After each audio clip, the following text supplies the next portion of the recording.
Have you ever found yourself in the middle of an explanation? Words pouring out, voice slightly too eager, hands moving, and somewhere in the middle of it all, you realize the person in front of you is not listening, not truly. Their eyes are present, but their mind has already closed. They have already decided, and yet you keep going. You add more detail, you soften the edges, you rephrase, you try again from a different angle, hoping that this time the words will land differently. This time they will finally understand. They don't. And you walk away feeling something you cannot quite name, not just frustrated, something deeper, something closer to shame, as if the failure to be understood was somehow your fault, as if you simply hadn't found the right words yet. I want to tell you something that will change the way you move through the world. The problem was never your words. The problem was never your explanation. The problem is that you have been trying to be understood by people who have already decided not to understand you. And no amount of words, however precise, however honest, however patient, will ever reach someone who has chosen not to receive them. Carl Jung understood this at a level most people never reach. He said that the most painful thing is losing yourself in the process of loving someone too much and forgetting that you are special too. And this is exactly what happens every time you over-explain. Every time you justify your choices, defend your boundaries, rationalize your feelings to someone who has no intention of meeting you there, you lose a piece of yourself. Not dramatically, quietly, one unnecessary explanation at a time. This video is about stopping that. Not out of coldness, not out of pride, but out of the deepest respect for yourself that you have perhaps never been taught to hold. You were taught to explain yourself. This did not happen by accident.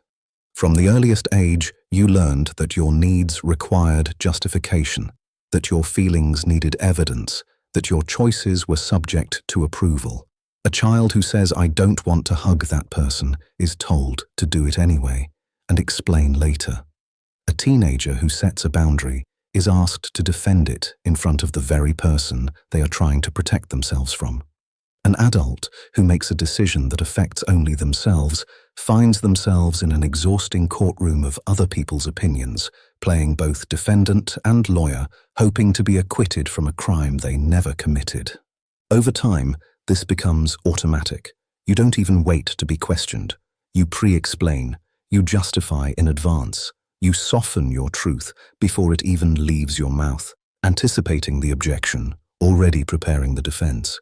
You have become so practiced at managing the reactions of others that your authentic experience, what you actually feel, what you actually need, what you actually believe, gets buried beneath layers of qualification and apology.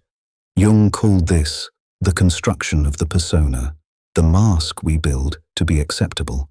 And the over-explainer's persona is one of the most exhausting to maintain, because it requires you to constantly monitor, adjust, and translate yourself into a language that others are comfortable receiving.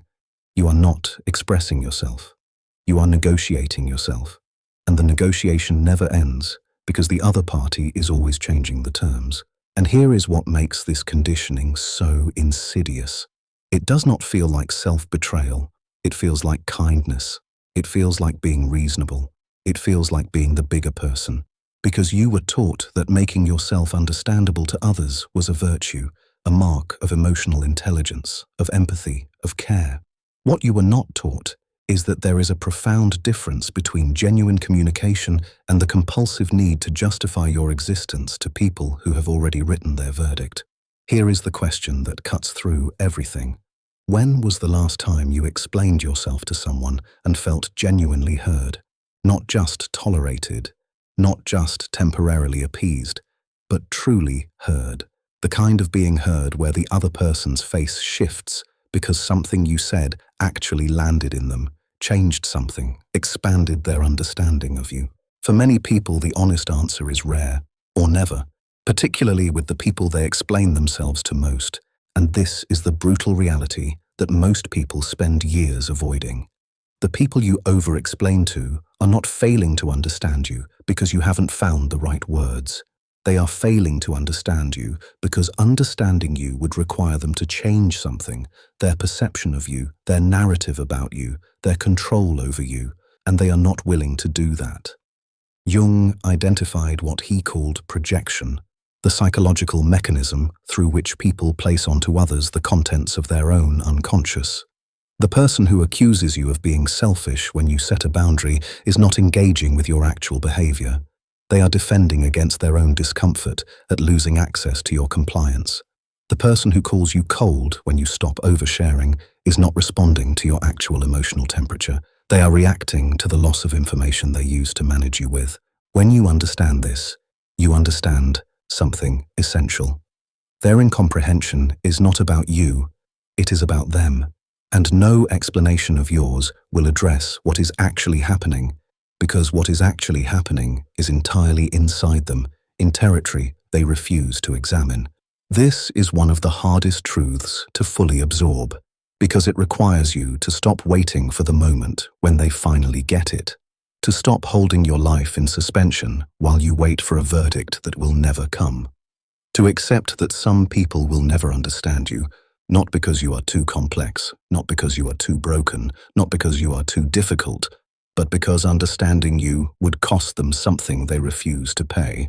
So why do you keep explaining? The honest answer, the one that requires courage to look at directly, is this. You explain because somewhere inside you, you still believe that if you find the right words, you will finally be safe. That if you can just make this person understand, this parent, this partner, this colleague, this friend, something will finally be resolved. Some old wound will finally close. Some part of you that has always felt wrong, too much, not enough, will finally be vindicated. You are not explaining to inform. You are explaining to be loved. Jung spoke about the wound of the unloved child, not necessarily a child who was literally unloved, but a child who received love conditionally. Love that came when you performed correctly, explained correctly, agreed correctly. And that child learned that safety lay in being understood. That if you could just make yourself clear enough, legible enough, agreeable enough, the love would not be withdrawn. That child is still running the show every time you over-explain, every time you justify a boundary to someone who doesn't respect it, every time you defend a feeling to someone who has already dismissed it, every time you try one more time to make someone understand who has demonstrated repeatedly that they will not. And here is what costs you most. While you are busy explaining yourself to people who don't want to understand, you are robbing yourself of the energy, the time, and the presence that your actual life requires. The relationships that are real, the work that matters, the inner voice that has been trying to get your attention for years and keeps getting drowned out by the noise of other people's resistance. But there is something even deeper happening that most people never fully examine. Every time you over-explain to someone who will not receive it, you are unconsciously reinforcing a belief about yourself. The belief that your experience is not valid until it has been approved by someone else. That your feelings are not real until they have been witnessed. That your choices are not legitimate until they have been ratified by an external authority. This belief, and it is only a belief, not a truth, is the engine behind all compulsive explaining. And as long as it runs unchallenged, you will continue to hand the keys of your inner life to people who have no idea what to do with them. There is something Carl Jung described that I want you to sit with. He called it psychic energy, the vital force that animates everything you think, feel, and do. And like all forms of energy, it is not infinite. Every act of consciousness costs something. Every emotion processed, every decision made, every conversation engaged with, all of it draws from the same finite source. Now consider what happens every time you explain yourself to someone who doesn't want to understand. You prepare, you rehearse, you choose your words carefully, you deliver them with hope. You watch the response fall flat or turn hostile. You regroup, you try again, you defend the defense. You leave the conversation running it through your mind for hours afterward, reconstructing what you should have said, why they didn't hear it, what you could do differently next time. This is not a small expenditure. This is an enormous leak of psychic energy, and it is entirely self-generated because the conversation is over. The other person has moved on, unbothered. They are not replaying it. They are not losing sleep.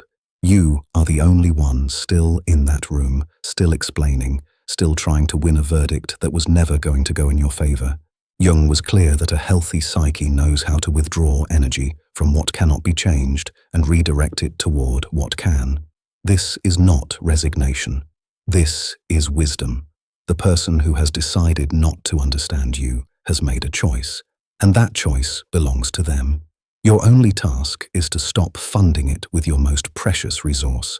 Think about what it would mean to reclaim that energy, not in the abstract, practically, concretely. The hours spent rehearsing conversations that go nowhere, returned to you. The nights spent replaying misunderstandings that will never be resolved, returned to you.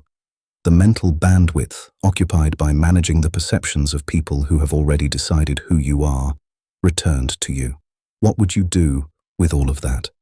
What would become possible if that energy were redirected towards something that could actually receive it? This is not a rhetorical question. It is the most practical question you can ask yourself.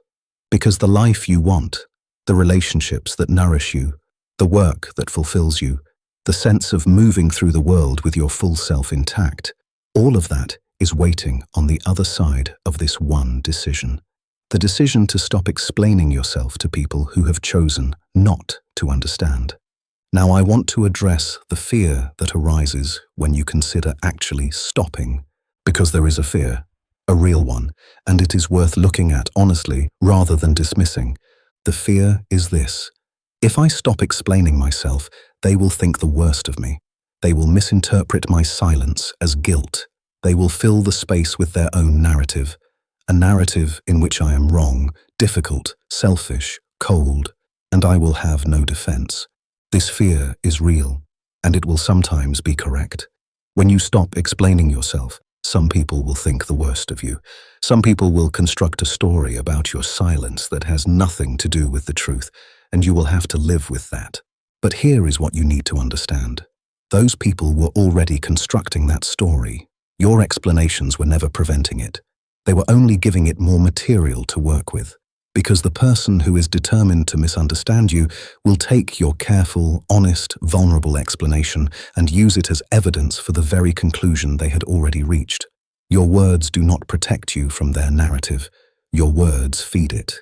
The silence, real, grounded, undefended silence, is the only thing that actually disrupts the pattern. Because you cannot argue with someone who will not argue back. You cannot build a case against someone who refuses to be a defendant. When you stop explaining, you step out of the courtroom entirely, and the trial cannot proceed without the accused. Jung said that everything that irritates us about others can lead us to an understanding of ourselves. The person who is most enraged by your silence is the person who most needed your explanations, not because they deserved them, but because your explanations gave them power over you. They told that person that their opinion of you mattered enough to require management. Your silence revokes that power. And the rage it produces is the sound of that power being taken away. And here is the part that most people miss. The rage, the hostility, the accusations, the escalation that sometimes follows when you stop explaining is not evidence that you were wrong to stop. It is evidence that you were right. Because a person who genuinely wanted to understand you would respond to your silence with curiosity, with patience, with an invitation to share when you are ready, not with punishment. The punishment reveals the transaction, and now that you can see the transaction clearly, you can finally make a fully informed choice about whether to continue participating in it. There is a distinction here that is essential. I am not talking about shutting down. I am not talking about becoming cold, withholding, or emotionally unavailable. I am not talking about the kind of silence that is a weapon, the punishing withdrawal, the strategic absence designed to hurt. I am talking about something entirely different. I am talking about the silence that comes from fullness rather than emptiness. The silence of someone who knows themselves so well that they no longer require external validation to feel real. The silence of someone who has decided that their inner experience is not subject to public committee. This distinction matters enormously, because the goal is not to become someone who never shares, never opens, never allows themselves to be known. The goal is to become someone who shares from choice rather than compulsion, who opens from strength rather than fear, who allows themselves to be known by the people who are capable of receiving that knowledge, not by everyone who demands it. Jung called this individuation the process of becoming fully yourself, separate from the projections and expectations of others. And one of the central tasks of individuation is learning to distinguish between relationships that nourish your growth and interactions that demand your self-erasure. When you stop explaining yourself to people who don't want to understand, you are not abandoning connection. You are clarifying it. You are discovering who in your life is actually capable of receiving you, not the performance of you, not the explanation of you, not the justified and defended and carefully softened version of you, but you, real, unqualified, and free. Those people exist, but you cannot find them while you are busy exhausting yourself on the ones who don't. Let me ask you something directly. Who are the people in your life that you explain yourself to most? Not the people you share with, not the people you are honest with because the honesty deepens something between you. The people you explain yourself to, the ones who require justification, the ones where every choice you make needs a defense, the ones who, when you say "I feel this way," respond with reasons why you shouldn't, or why your feeling is wrong, or why your interpretation of events is incorrect, or why you are overreacting, being dramatic, being difficult. How much of your energy lives in those relationships? Now ask a different question. What would happen if you simply stopped? Not dramatically, not with an announcement, not with a final speech about why you're done explaining. Just quietly, internally, decided that your experience is valid without a verdict, that your boundaries do not require a jury, that your choices belong to you without requiring anyone else's approval to exist. This is not arrogance. This is not indifference. This is the basic psychological act of standing behind your own experience, of recognizing that you were not put on this earth to be endlessly legible to people who have no intention of reading you fairly. Jung wrote that the most terrifying thing is to accept oneself completely. And this is why. Because accepting yourself completely means accepting that some people will not accept you. It means releasing the hope, the ancient, exhausting hope, that if you explain well enough, clearly enough, softly enough, you will finally be seen by the eyes that have always looked past you. That hope is understandable. It makes complete psychological sense. It is built from real pain and real longing and real history. But it is also a trap, and the trap is kept alive entirely by your explanations. When you enter a conversation with someone who makes you feel the need to justify yourself, your nervous system registers threat, not consciously perhaps, but beneath the surface, something ancient activates. Your breathing shallows, your muscles tighten, your speech accelerates. You are in a mild but real state of defense, because on some level, your system knows that your sense of self is under scrutiny and that the verdict could go either way. This is not weakness. This is the body doing its job.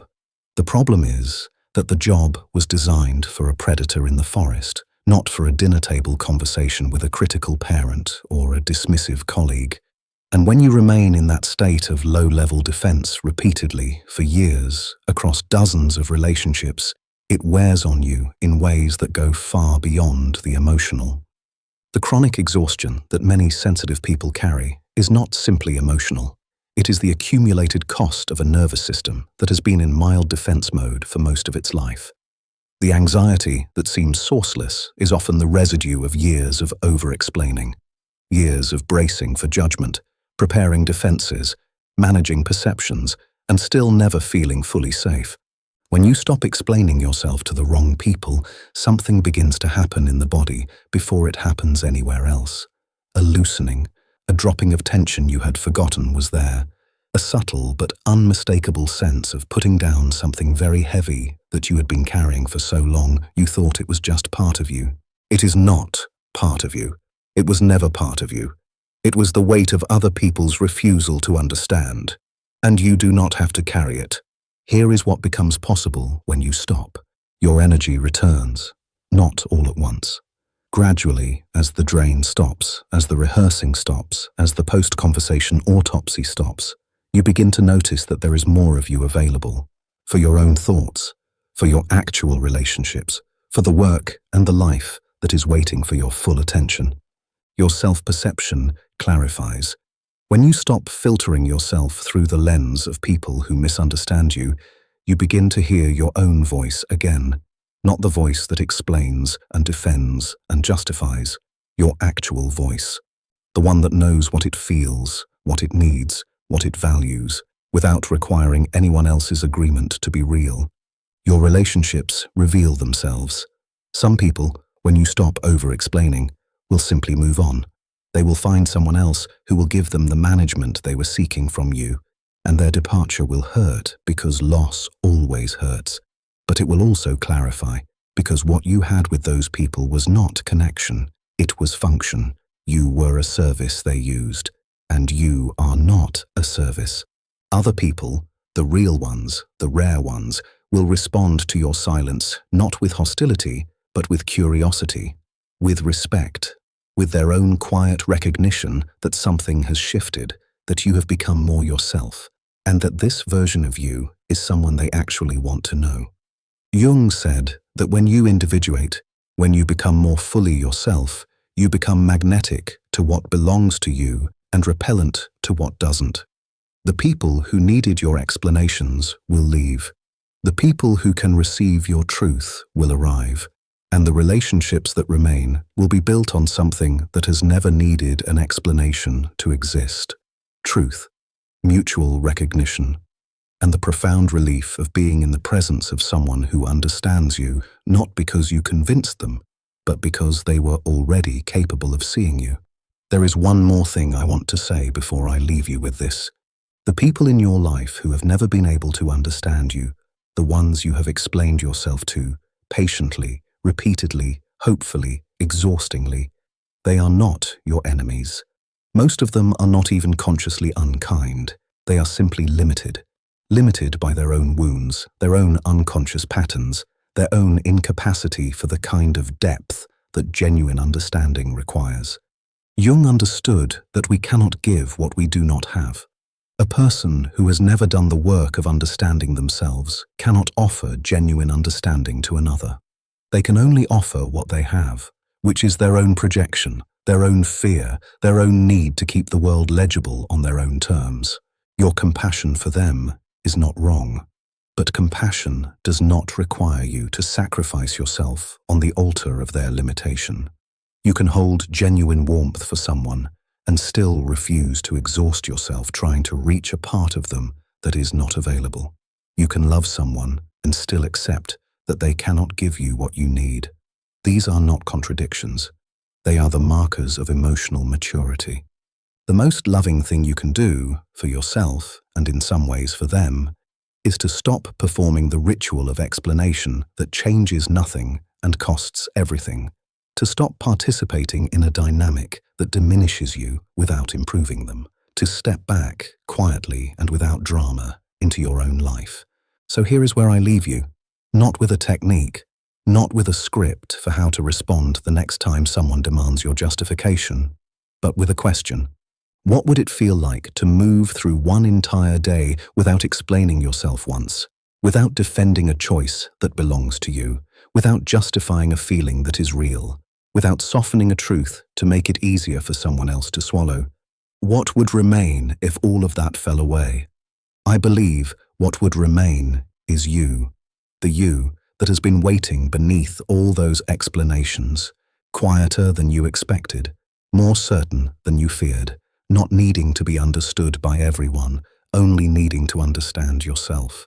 Your silence is not emptiness, it is not cowardice, it is not defeat. It is the sound of someone who has finally decided that their inner life is sacred, that it does not require approval to be real, that it does not require an audience to have value. That is where your power lives. Not in the perfect explanation, in the decision to stop needing one. Write in the comments, I choose my silence. Let's see how many people are ready to stop giving their power away one explanation at a time. And don't stop here. The next video goes even deeper. You need to keep going.